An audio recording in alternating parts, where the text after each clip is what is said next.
তাহলে 5 নম্বর প্রশ্ন এবার দেখো 5 নম্বর বলছে কি 5 নম্বর প্রশ্নটা কি বলছে দেখো বি সেটে কি আছে 1 2 3 6 9 18 সেটটির সেট গঠন পদ্ধতি কোনটি?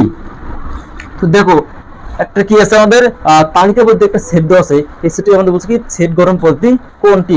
অবশ্যই আমাদের কি হতে হবে একটা শর্ত বানাইতে হবে। তো দেখো সবগুলো সংখ্যাকে দেখো 1 দিয়ে 8কে ভাগ যায়, 2 দিয়ে 8কে ভাগ যায়, 3 দিয়ে 8কে ভাগ যায়, 6 দিয়ে 8কে ভাগ যায়, 9 দিয়ে 8কে ভাগ যায়।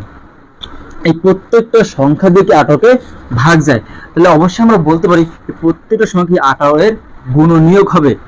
তাহলে দেখো কোন অপশন আছে, দেখো এই অপশনটা কি তালিকা পদ্ধতি, তাহলে এটা তো অবশ্যই কি ভাগ। তাহলে গুণিতক, তাহলে এটা কি অবশ্যই না। তাহলে কি তালিকা পদ্ধতি, এটাও কি না। তো একটা অপশন কি আছে x সালদার x কিছু 18 এর গুণনীয়ক, তাহলে কি অবশ্যই আমাদের অ্যান্সার হবে কি গ নাম্বারটা।